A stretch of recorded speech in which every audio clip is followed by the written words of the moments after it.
There is a fifth dimension, beyond that which is known to man. This is the dimension of imagination.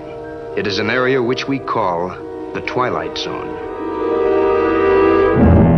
Hello, welcome to another episode of the Twilight Highlight Zone. I'm your host, Jeff Cork, joined today by my good buddy, Ben Hanson. Oh, that's very sweet of you. Hello. Why, hello.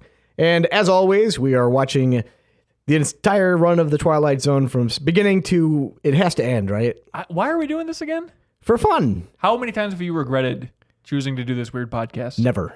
I honestly love this because I have I know that when it's all done, I'll be able to lean back in my chair, crack my knuckles and say, I done it. I've seen every episode of the Twilight Zone. And we'll crack our knuckles on mic. We can promise that. Yes, yeah. Absolutely. I'm looking forward to the day, maybe 2 years after we get done with this entire run, and then somebody in a casual conversation brings up a specific episode of the Twilight Zone. Yes. And I will not remember it.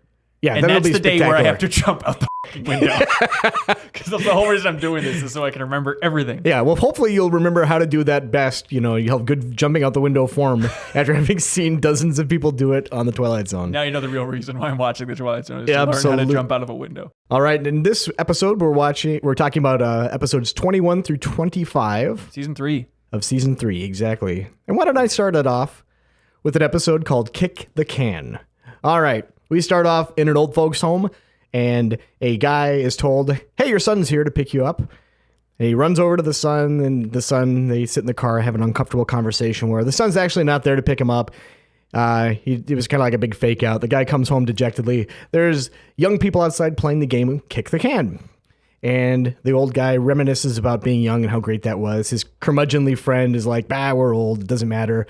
Old guy refuses it and says, you know what? Maybe there's magic in this world. And he convinces all the other old people that they need to go outside at night after creating a diversion of firecrackers.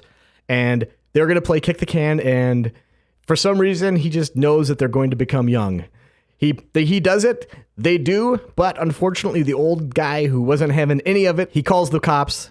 Or not the cops, I'm sorry, the guy who runs the place, real crabby dude also, you know, they have a lot in common. And they run outside and the old people are gone, replaced by their younger counterparts. And because the curmudgeon and the friendly old guy were friends since childhood, the curmudgeonly guy recognizes his young friend and they all just leave him in the dust. The end.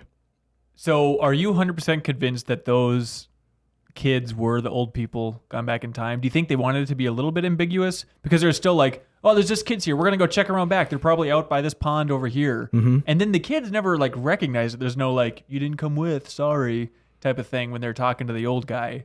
Oh, you don't think that guy recognized his I kind of got that impression too. Yeah, but I don't know how ambiguous they wanted it to be. It can be if you really want to dive into it. This one really falls apart when you start to think about it, Ben Hanson. Please don't. So mainly, first of all, yeah. How the do you play Kick the Can? They show it. Yes, I have no idea. It's one of those games where it's of course, Kick the Can. Everybody knows it. But if somebody put a gun to my head and said, play Kick the Can. I don't think you could do any worse a job than what they did on the show, because it is literally just a bunch of kids in a cluster kicking a can. Is that what it is? Is everyone just stands around and just kicks it randomly, and it's kind of like a hot potato type thing? That's all I gathered. That, and it could possibly make you young again.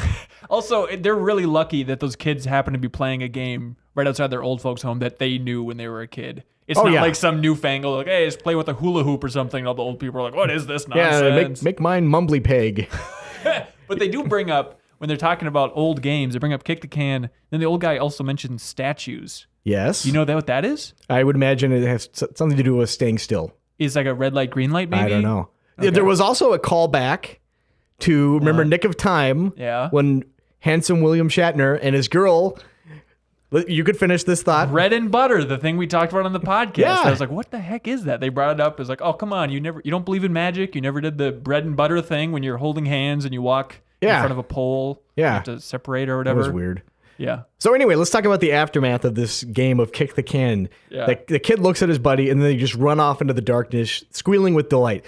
Are their parents dead at this time? What happens the next morning? Are they still children trapped forever in this world, with their adult brains? They have to survive in the forest outside of the old folks' home. They have to run in and steal food because it's the only place they know. Yeah.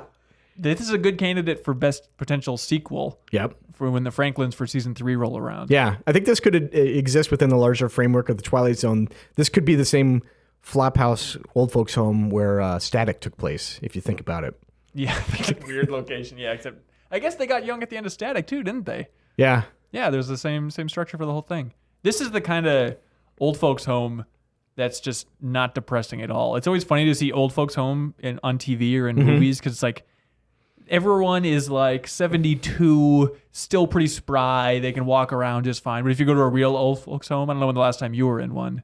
When I had living grandparents. Okay. I probably don't have a reason to go there anymore. I'm sorry. I didn't want to bring this up on this depressing episode. But they are the darkest places. Just no one can even look up. Everyone's just staring at the floor, drooling. It's not great. They can't do it. No. My goal is to show this episode of Twilight Zone in an old folks home. Yes. And just watch the zero reaction. Just the flat line of everybody. And then at the end, like a can by itself wouldn't make a jiggling sound, but you could still wave it in front of them all.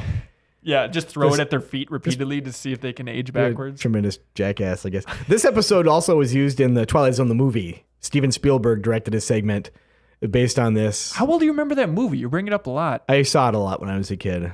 Is it worth checking out? It's about as good as this episode. It is garbage. I like this episode. Really? Yeah, I really do. And it's one of those where I can't quite separate it because I've seen it a couple times now. It was one of those that I saw in the initial run when I had like the best of DVDs. Yeah. And so it's one of those I always thought about like, oh, games make you young. That's kind of a cool idea. It's kind of like you review games for a living. That's why you're just slowly getting gray hair across your entire dumb head.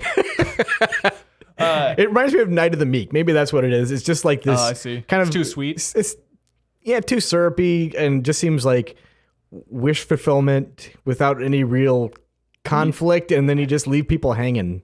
I don't mind episodes that do that, like we talked about when the sky was open. Right. I like a good mystery, but then when you have something like this where you just like these kids are apparently going to have to go feral, I don't know. It seems really dark when you think about it. Yeah, this is the prequel to 2. I think these kids, it's like Rise of the Planet of the Apes, and they just spread across the country because all old people turn themselves young again, and then it just wipes out civilization. Yeah, I think you're right. You're onto something. But I mean, you talk about how syrupy this episode is. There was one kind of dark moment where they're debating whether or not magic exists. I don't know. Magic is for love, it turns out. Yeah. But they're debating whether or not magic exists. And he's like, oh, don't you think it's magic? Like, first time I kissed my wife, that was magic. And they never really talked about it again, but clearly his wife is dead at this point. Yes. Which is an interesting detail. And then in the beginning, when he's talking to his son's like, hey, I just promised we'd talk about getting you out of here. Like, I never guaranteed that. I thought there were some nice, darker undertones to an overall pretty cheesy episode. Well, Santa was a drunk, too. So I mean... That's true. Yeah, I guess if you look at it that way. So what'd you end up giving this one? Yeah, this one a 5. Okay, that's fair. I gave it a 7. Yeah. And I don't know if I'm nostalgic for the nostalgic old people, but yeah, I liked it. Yeah. You like rapping grandparents? And hunting pollywogs. My 2 favorite things. Next episode is called the title for this episode is almost, well, I won't prejudge. The episode title is A Piano in the House. A piano in the house. Hello. And there is a theater critic who goes to like a junk antique store, gets a player piano for his young, attractive wife because he's convinced that she won't be able to learn how to play piano on her own. So he gets an old-timey player piano, one that plays itself. And in the store, it starts playing a song, and the shopkeeper gets really romantic and weird. And he's like, oh, never mind that. Just ship it to my house. And so then the plot of the episode is that he plays different sheet music in this player piano, and the music will bring out one emotion or aspect of somebody that was hidden while he has this party. So at first, like, he plays some happy number, and his depressed old, wait staff guy, butler, just like does a jig and is super happy and gets a creepy smile on his face. And then when he has the party later, he plays some other music that makes one guy reveal that he's having an affair with his wife. And then he plays some music at the end to find out who the real devil is. And then it turns out that he is reverted back to his youth, and he talks about how he's just scared, and that's why he's such a mean guy. And then everybody leaves, and then that's the end of the episode. I like this episode a lot. Are you kidding me? No, I like this one a lot. I think this is one of my least favorite episodes. You're kidding. So far. No, this is what I was talking about when I mentioned to you earlier that like I think we're getting a taste Yeah? the future of the Twilight Zone, like seasons 4 and 5, where it's Okay. like there have been some bad episodes before, but at least they make sense. Mm-hmm. And there's some coherent plot. This is just this ambiguous thing of like, I guess the piano's songs make people act different ways, and it chooses how they're going to act randomly. And like circus music will make one guy in the back of the room be honest. It's all over the place. Like there's no logic to any of this episode whatsoever. I liked it a lot, though. Why? Well, here's why. Okay, so the first, like, when they play the song in the junk shop, which Yeah. I love the junk shop. Anytime you see a Twilight Zone with an episode Yeah. with a junk shop, it's going to be pretty good. And the guy just immediately starts talking about the young wife, and he gets all, like, weird, kind of schmaltzy about the whole thing. You're like, Yeah. what's going on here, you know? And then when the song is over, the guy just, like, snaps to it. He's like, yeah, whatever. Yeah. And then he plays a song for his wife, and the wife just basically admits, I hate you. I hate you. I hate everything about you. The guy is kind of like, oh, that sucks.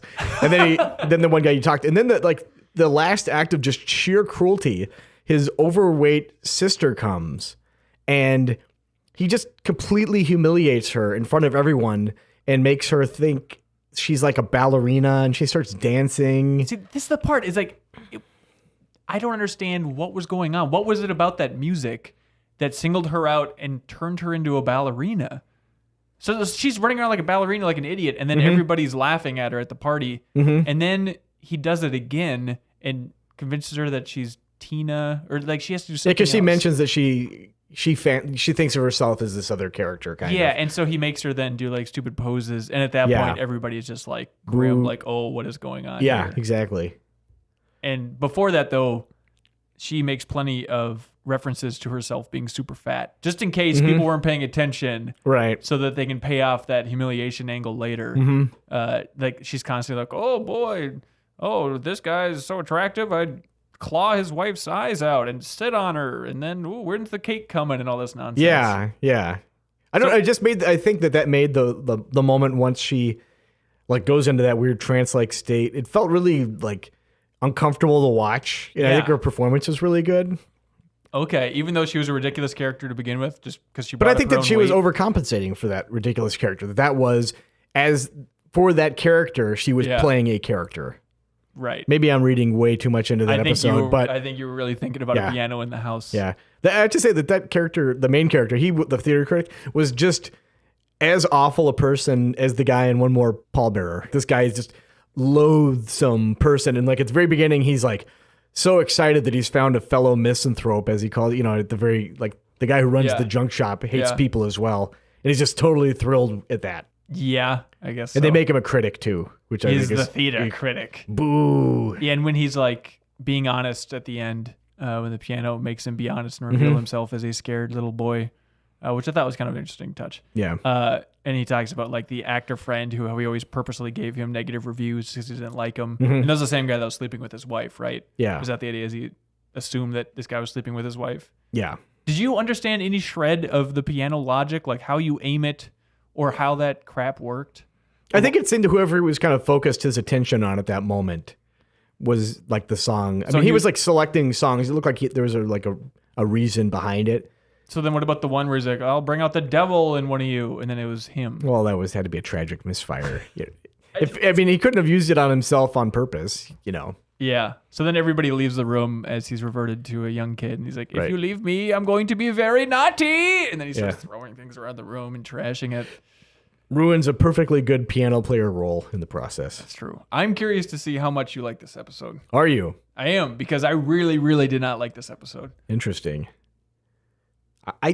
Boy, this is rough. I feel like I'm on the spot. I give this one an 8. I like this one a lot. Oh my God. I really like this Let's one. just say if we add them up, we reach the perfect 10. Oh, I gave this interesting. one a 2. Oh. It is certainly down there for me. Just for like, again, it's the thing. Like, I don't mind an ambiguous episode, but I just felt like it was trying to set up some logic that just didn't make any sense whatsoever. But they wanted to act like it did. And Next up, the last rites of Jeff Myrtlebank. Real memorable stuff here. So basically, it opens up with a country funeral. If I'm not mistaken, there's a harmonica playing too. Yep, believe it or not. In the country, a lot of that happens. And suddenly, the person who's about to be buried pops out of the grave, no worse for the wear. It's Roscoe P. Coltrane from Dukes of Hazzard, if you're paying attention. And he is just completely flustered. He doesn't know what's going on, just as everyone else is. And you learn that he just goes on about his routine like nothing happened, and everyone is completely suspicious about it. The doctor explains that, well, maybe he was in some kind of sickness that simulates death, and but later tells people at the general store after eating a pickle that he poked him with the pin, gave him the pin test, and he didn't even flinch, and he put a mirror under his nose. Something, the guy was like, they think he's possessed by something. Meanwhile, Roscoe P. Coltrane is eating a little differently. He's working hard. He didn't used to work hard, and all this other stuff. His fiance, or the girl that he likes a lot, she's still totally into him, even though he's being a little creepy. Eventually, the town folk are like, hey, you're going to have to get out of here. But moments before, he asked the girl if she would marry him. She gives the answer, yes, and then he says, well, you know what? I'm going to stay here, and there's nothing you can do about it. And then they all kind of fade away into the background, and then he lights his pipe with a flame produced by his finger. They walk away, and then suddenly Rod Serling says they had a child who's a high-ranking member of Congress, and the end. What did that ending mean? This is the biggest pile of garbage I think that there's ever been on the Twilight Zone. This is a stupid episode. Not it. You know, like that one episode that said, based on an idea. Yeah. The showdown with Rance McGrew, right? Yeah. Based on an idea, and you're like, oh, a couple guys maybe had a conversation at a bar. This is like a couple of guys had way too many drinks and were just like talking over each other and transcribing the conversation, because none of this makes any sense. There's no payoff. What is the lesson? What's going on? I don't even, like, moment to moment, it doesn't make any sense. like the one guy picks a fight with Roscoe P. Coltrane, and then he gets beaten up, and then that's suddenly a sign that. So is this guy the devil? Is that what's going on? Presumably, is that the joke? Because I mean, they do make a reference like, oh, he must be possessed by some evil spirit, and so I guess that is the conclusion that the Twilight Zone was reaching. And then the joke at the end is like, son of the devil's down in Washington, D.C. Because like I didn't know if that was a specific reference. Because if you remember in The Mighty Casey, that also ends with like, oh boy, that team of robots went down became the Dodgers or whatever. Like they had that kind of subtle reference. And so I was expecting something like this here, and I looked it up in the Twilight Zone companion book. No mention of it. I Googled it. No mention of if Serling was going for something specific. So I could just see him like holding his head in his hands going, we have to salvage this piece of shit. Congress, put a joke. Everyone hates those fat cats in Washington. Let's stick it to them. I was Googling for like a Senator Myrtlebank. I was doing everything trying to find any logic here. Yeah. I think you need to let go of trying to find logic all the time, but I'm with you 100% on this. This was like, as it was happening, I was just stunned. Like, I was so not as stupid. negative on it as you were, because it's like, for me, it was a somewhat interesting idea if like in the small town in the 20s or whenever it took place, if somebody just rose from the grave, and it's that thing of like, well, here's a normal situation, one super weird thing happens, how are you going to deal with it?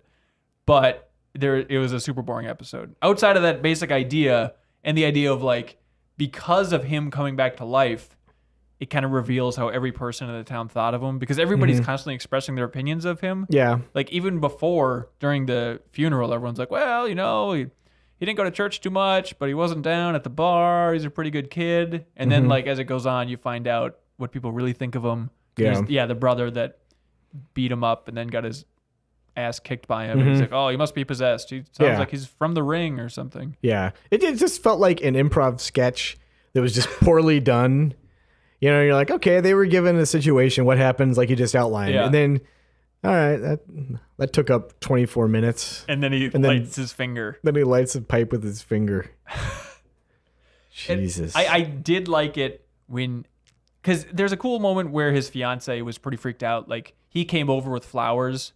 Yes. And they were dead. Yeah. And she's like, what the hell, man? He's like, I don't know. They must have died on the way over here. I don't know. But like the entire time she's like, is this guy dead? What's going on? And then she won't kiss him. Yeah. And then really the next big exchange between those two, he's proposing to her and she's uncertain. And then that's when the villagers come with pitchforks trying to take this guy down. Well, and then one of the only women in town, you think she'd have her pick from the litter, Pick of dead men. But then it was fun because they're all like, oh, get out of town. You're not welcome here. And he's like, well, it all comes down to what she says. Like, before you got here, I asked her this, so now she needs to choose. And she chose love. They told him, you need to get out of the country. I don't know if that was like you county or like they can see like people in Hollywood were just like, country folk, get out of the country. You're not welcome in our country. You're now a city folk. We love our country. Yeah, that was my overall impression. Is a pretty interesting idea, and then just super boring episode. Yeah. And you're gonna be disgusted by my high score. What did you give it? I gave it a 5. Really? I gave it a 2. Oh God. Did you like this one more than The Hunt? More than The Hunt? I guess you liked The Hunt more than this one, didn't you? Oh yeah. I saw somebody in the comments gave like The Hunt like an 8 out of 10 or something. Yeah. And I feel like, am I missing something? I thought The Hunt was fun. I thought the performances were really nice. Endearing characters. Maybe I was just very bored by it for some weird reason. Yeah. I don't know. Guaranteed not to bore viewers is the next episode called To Serve Man. All right, this one opens with a man trapped on a spaceship in some sort of kind of prisoner type block. And he is giving a narration, I believe, isn't it? Yeah. Just saying like, oh boy, how did we get here? Let's take a look at this. And then it cuts back to the United States when aliens land, and they are called the Canamites. Mm-hmm.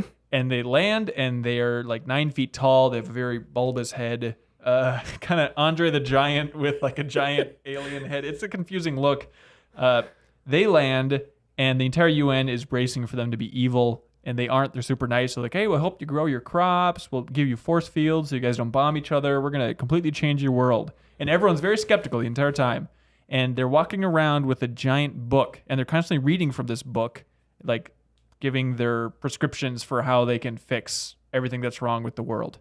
And there's code breakers at the NSA or whatever, and they are trying to figure out what this book is because he left it behind, and so they picked it up. They translate the title first, and the title of the book is To Serve Man. And they're like, well, there we go. Well, no time to translate the rest of it. Let's just keep on rolling. So then eventually humans start leaving Earth to go to their planet because they set up kind of like a taxi system so new Canamites can come to Earth and that Earthlings can go to Canamitville. And so then the main character who we saw in the beginning is starting to get on the ship. But then this one lady kept trying to decipher the rest of it. And she figured it out just as our main character is getting on the spaceship. And she runs through the line and screams, "It's a cookbook!" And then he's like, "What? Hey!" And then he tries to get off the little walkway. And then the giant Canamite like lifts the walkway and shoves him into space. And then it's like the ending is him back on the spaceship looking directly into the camera, playing like the Rod Serling part, saying like, "Where are you right now? Are you on the spaceship? Or are you back on Earth?" Credits. Yeah. The end. Yeah, makes you think. I was excited to see this one because this is one of like the classic episodes that I've never seen. Exactly. I think most people know this from The Simpsons Treehouse of Horror. As with every episode of The Twilight Zone, there is a Simpsons version of it where you can fully understand what's going on. Yeah, this is one that I like knew about, but I'd never seen before either. So I had no idea what these dumb aliens were going to look like. I mean, either. Like when they walked in, I was so excited. And then it's kind of like, imagine like a Mr. Dingle the Strong alien cut in half, and then with a very tall man to the point of his face was like, kind of deformed. And he didn't move his lips. That's the other thing that made him really weird is they did that, like you could hear the voices because they used an electronic device that you never saw, but it was probably under his robe. And that's how they like communicated with people. Yeah. But it was just really disconcerting to see this guy with his dead eyes kind of like panning the room. I would love to see footage of the actual shoot where they don't have the narration done yet. And it's just like, all right, now pause for 45 seconds of silence. This weirdo can look in your face. It's like if you ever watched those Wonder Years without voiceover on YouTube. Exactly like that. Exactly, yeah. That was also the smallest UN I think I've ever seen. Yeah, they had like Argentina and China and the United States and Russia, and that's about it. In one corner of a room. France. Oh, France. Remember France when the Catamite came in, he was like this goo like whoa expression. He had these thick glasses on. Very impressive. And he took them off. Whereas the Russian guy was like eating a sandwich and a pencil, and then like shoving a pencil like against his lips. Like I don't know if that guy was just like desperate for attention. He really wanted to ham it up in his acting performance. The entire time they just made this Russian guy just look like a buffoon, which is not really typical Twilight Zone stuff. Like they usually would try and twist that and have the Americans be the pigs or something. Khrushchev look really great in a used car lot. Exactly. Yeah. So the first reveal of the aliens, or the whole scenario, is when it cuts back to Earth, and then it shows a UFO going across the screen, and the very first shot, they blew it because they have the UFO blowing, and it's going in front of the tree. Right. When it clearly should be behind the tree, further off in the sky. Oh, yeah, I noticed that too. It's like, why would they start there? Did they not have the ability to just move it? Just move the cut just a couple frames forward. I was like, these guys who are going to cook the people are very small. I didn't know that. But then, no. To survey man. They are the biggest men on Earth. Yikes. It seems, and what a ballsy move to walk in with your cookbook. and then just forget it. Yeah. It was like, it's like one step below, like, putting an apple in people's mouths and posing next to them for photos. But I understood why they would want humans to be well fed. Yeah. And so that's why they turned the deserts into blossoming gardens so that humans could eat and get fat. 'Cause that was a big thing. Right. But giving them force fields, that's so you don't want them to kill each other in war, because then you just have these bloated bodies going to waste. So my question is, why didn't these aliens just go eat some chimpanzees or something? Why humans? Because I hear that chimpanzee and human taste almost identical. Interesting. I figured if that was on a radio lab, but somewhere I remember hearing somebody that tasted them both and oh yeah, it's the exact same thing. Huh. I couldn't answer that for you. And it's supposedly delicious. Maybe they saw us from space, and chimpanzee culture isn't sophisticated enough to send out radio communications and stuff like that. So they were like, okay, we'll eat these guys. And they're so hungry, they just have to take people one by one into their spaceship. God, it must have been killing them the whole time. Just all this food. I'm going to eat him and him. And the funny part, in retro, is the dumbest detail. As they're boarding the spaceship, they stand on a scale. Yeah. And the lady gets on the scale. It's the needle kind of goes up a bit, and the guy nods. And then this guy gets on it, and it goes up way more. Yeah. And he's like, eh. He kind of nods and smiles. This look all right. Get on, I got plans for you. And so they try to explain why it took them so long to decipher the entire book, because this is kind of a weird detail, but I liked it, is the front page where it said "to serve man," that was all in capital letters. Yeah.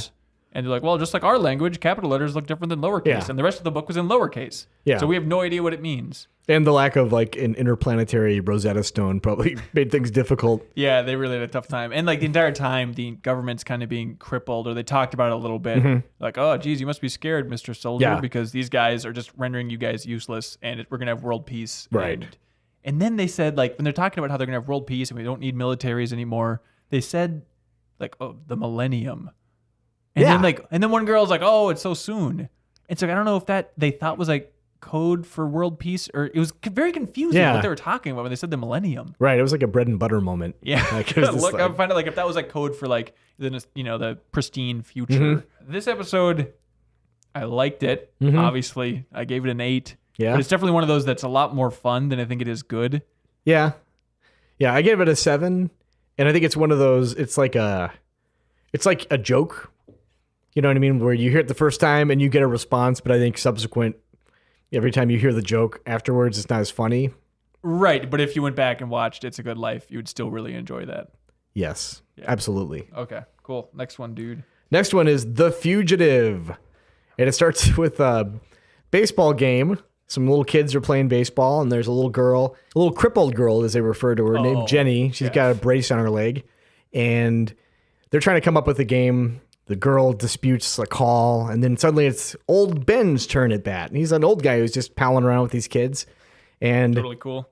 They pitch the ball to him, and lo and behold, he knocks the ball quite far because he's older than these young people. And now they don't have a ball, but they're cool with it. They decide to play another game.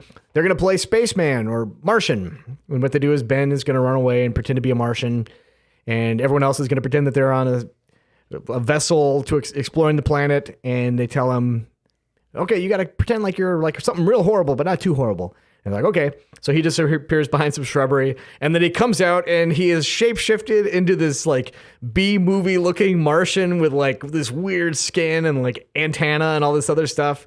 And the kids shoot him they're not terrified. They've obviously played this game before. And they shoot him with pretend ray guns, and then he falls to the ground and then stands back up, and he's this kindly old Ben again. So, Then they all disperse and go to Jenny's house. Jenny apparently lives in the same house as old Ben. He's like a tenant. And she has a really crabby aunt who's taking care of her, who's kind of abusive. And old Ben doesn't like it, but what can you do?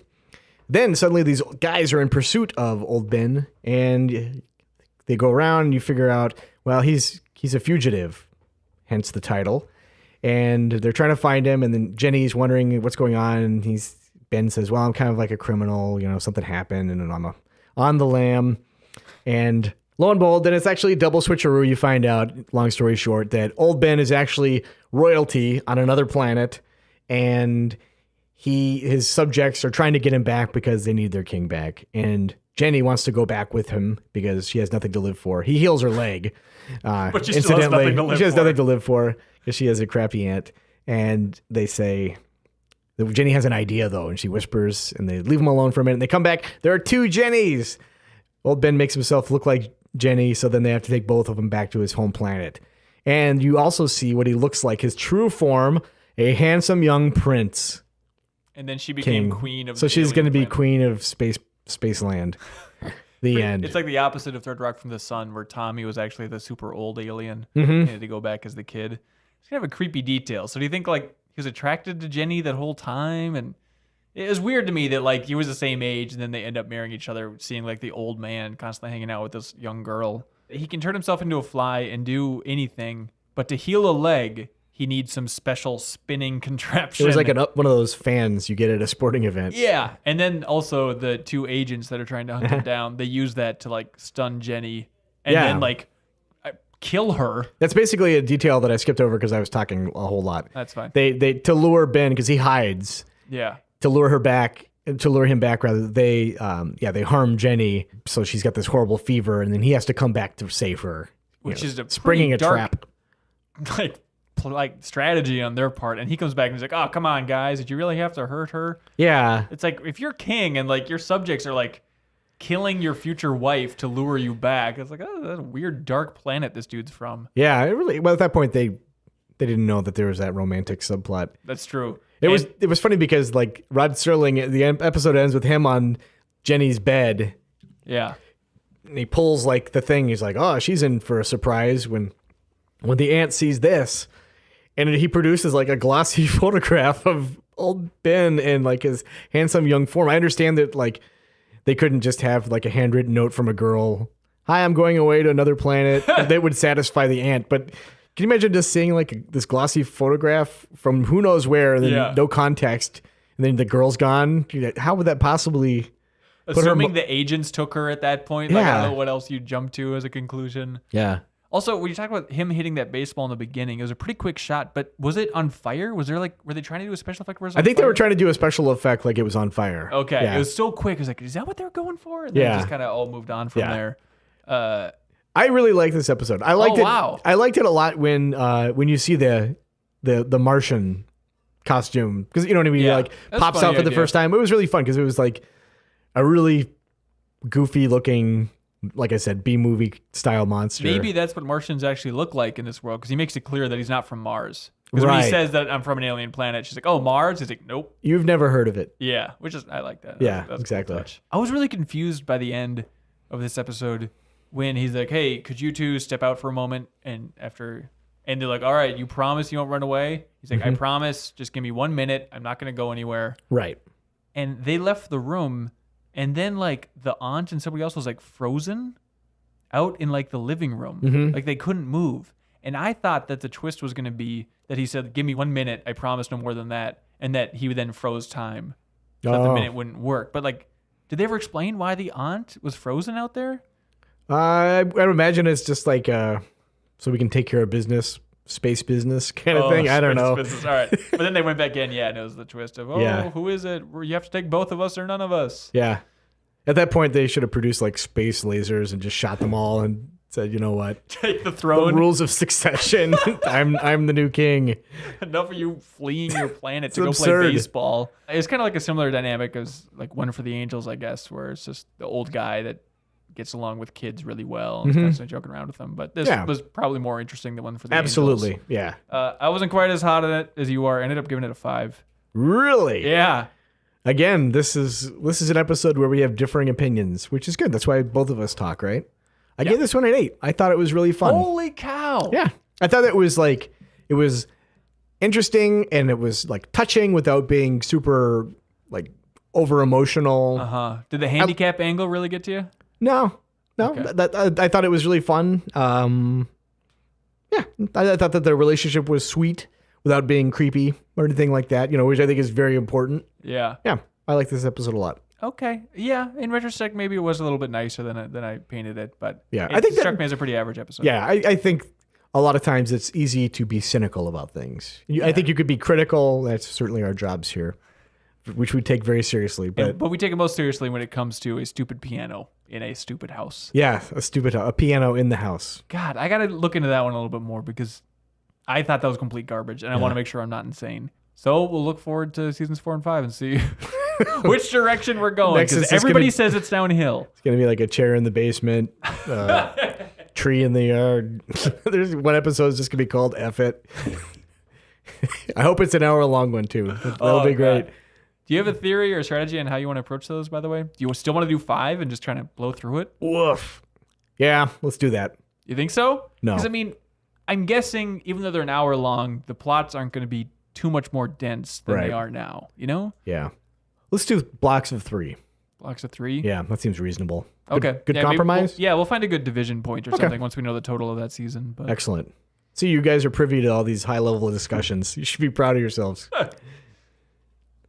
End it. All right. Well, thanks for tuning in. As always, leave your comments and reviews. We appreciate them. And we'll talk at you again next week. Bye, Twilight. Twilight.